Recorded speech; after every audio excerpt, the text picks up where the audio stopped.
Prague, and welcome back to my channel, The Scenic Route Traveler.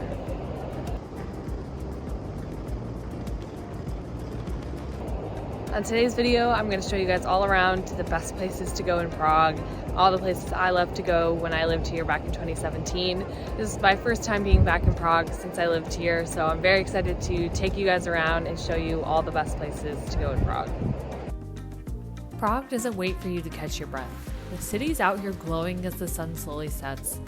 As I drop my bags off at my hotel, I head out to explore. Malá Strana at dusk feels like stumbling onto a movie set after hours. These cobblestones have been worn smoothly by centuries of people doing exactly what I'm doing, wandering without a map, looking up at Baroque facades that catch fire in the fading sunlight.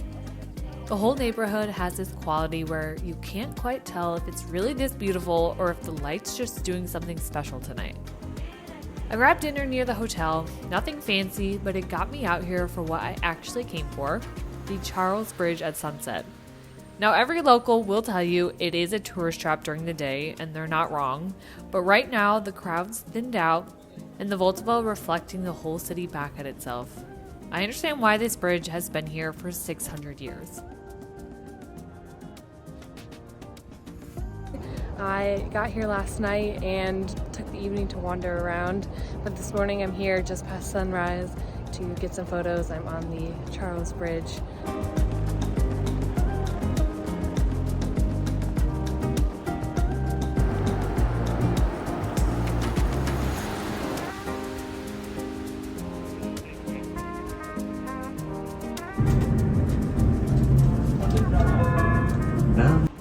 So now I'm near Náměstí Míru in Prague, which is my old stomping grounds and where I used to live. This is actually the old apartment I used to live in when I was in Prague. This is a really great area to check out. It's a little bit removed from all the touristy things, so if you want a really great experience visiting one of the neighborhoods outside of the really touristy spots, I recommend this area. There's also a really great park that we're gonna head to that has a really cute winery right in the middle of the city. So it's really great. I highly recommend it. I really loved this area when I lived here.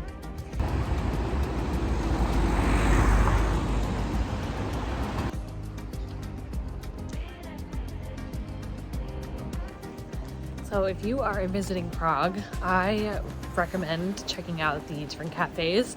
Prague has a really great cafe and coffee culture. So if you're interested in all of that, Prague is a really great place to come. I'll be checking out a few of my favorite places, hopefully today, that I used to frequent as a student at Charles University in Prague.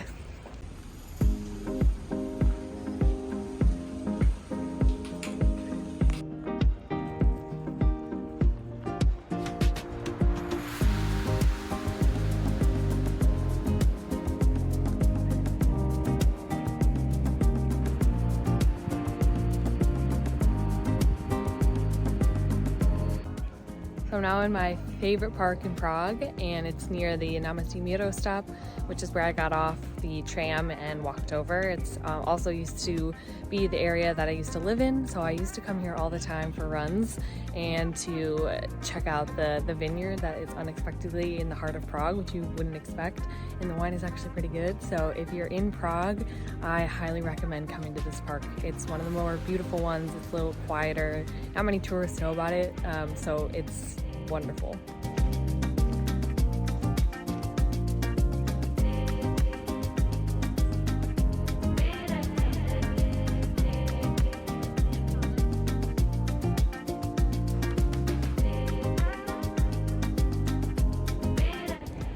So if you're visiting Prague, taking public transportation is a really great way to see the city and see as much as you can in a short amount of time, unless you want to walk everywhere, which if you're hoping to see the different neighborhoods a little bit outside the core center, public transportation is a really great way to get around. There's trams, there's metros, they even have different bikes you can hop on, but it's pretty easy to figure out, and if you're hoping to get around public transportation, it's pretty easy to figure out in Prague.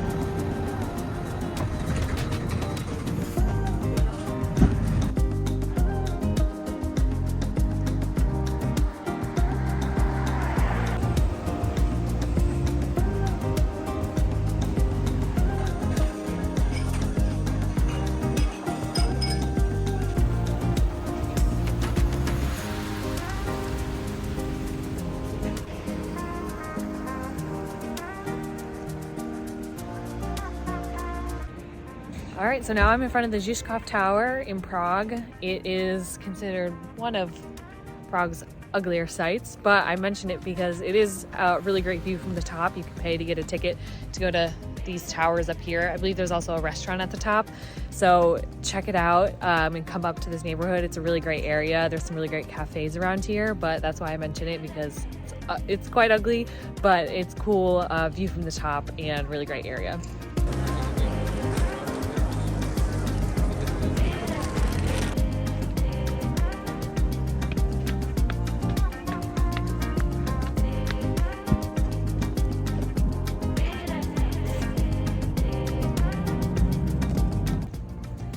I'm now in Letna Park in Prague. It's kind of near Prague Castle, a little bit, kind of right next to it. It's a really great place to come and walk around. It's a pretty big park. I used to come for longer runs around here when I lived here, but they also have a really great beer garden that has a great view of the river, and you can see some of the different points like the Charles Bridge and the Prague Castle and some of the other parts of Prague. So I recommend coming here to grab a Pilsner and enjoy the view. So there's this beer garden up in Letna Park that locals treat like their living room. Long communal tables, plastic cups of Pilsner, and a view that makes you understand why people have fought over this city for centuries. The beer's cold and costs less than water back home. This is what happens when a country spends generations perfecting something. Up here on this hill, you can see the whole city spread out. The bridges crossing the Vltava, the spires cutting into the skyline, all those red roofs stacked together like someone planned it to look exactly this good.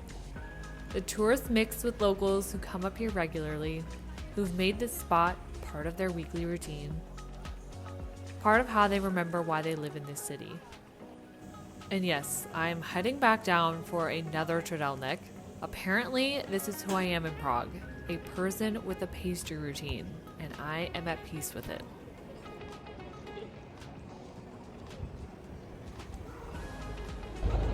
I'm now taking an evening stroll along the river, just looking at the sights before I head in for the night. Either side is beautiful to check out because you get to see both sides have buildings that are stunning to go see. So I recommend any time of the day to take a stroll along the river.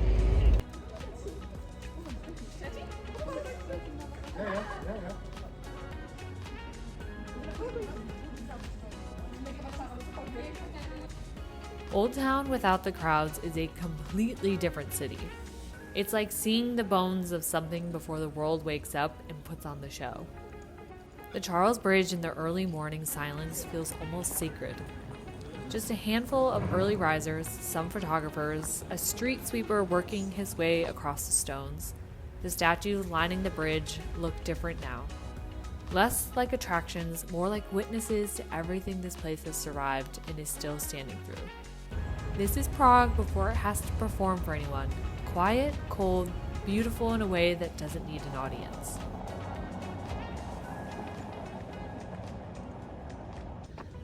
It's my last morning in Prague. I'm just up a bit earlier so I can walk around the Prague Castle before loads of other people come. That's something I do like to tell people, is to get up early at least one morning to go to the Charles Bridge, where the Prague Castle is, the Old Town Square, just so you can be able to have a few minutes of peace and quiet. This is usually swarmed with tourists. Prague Castle is right behind me, but it is about 7:30 in the morning, so I am one of the few people here.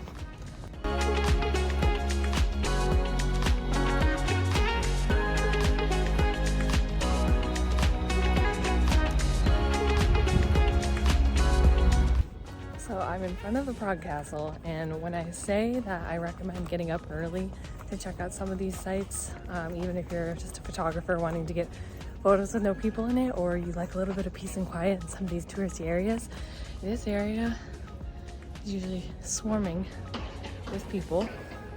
And it's 8 o'clock and I'm pretty much the only one here. So that's what I recommend. Prague Castle at dawn proves something I've always suspected. Show up early enough and famous places give themselves back to you. The courtyards are empty and the scale of it hits different without the tour groups. You can hear your footsteps, you can actually see how this hilltop fortress was designed to loom over everything below it, to make sure everyone in the city knew exactly where power lived. The whole neighborhood is gorgeous and deliberate all at once. The morning light's hitting these buildings at an angle that turns everything gold in shadow, making the place feel suspended somewhere between centuries, like time moves differently here. And then you climb past where most people stop, and then there's this, the Stravov Gardens, with the entire city of Prague spread out below like someone's architectural fever dream came to life. From up here, you can see how it all works. The castle looking down, the red roofs cascading down toward the river, the bridges connecting the pieces, and the spires punctuating the skyline. It's the whole impossible geometry of the city laid out in front of you, and you start understanding what people mean when they say a place has layers. The Vltava cuts through the middle, this gray-green river that's been negotiating the same path forever, and every person who stood where you're standing has probably felt the same. That Prague somehow looks exactly like a city is supposed to look. Like the platonic ideal of a European capital that someone actually managed to build. This is where the trip shifts from seeing things to feeling things, where you stop checking boxes and just stand there in the cold morning air watching this 1,000-year-old city wake up, finally understanding why people keep coming back. Alright, so I'm going to wrap up my Prague vlog here. It's at the end of what I'm exploring in Prague, and I hope you enjoyed today's video. If you did like it, give it a thumbs up and hit the subscribe button. It really helps my channel. But until next time, happy travels.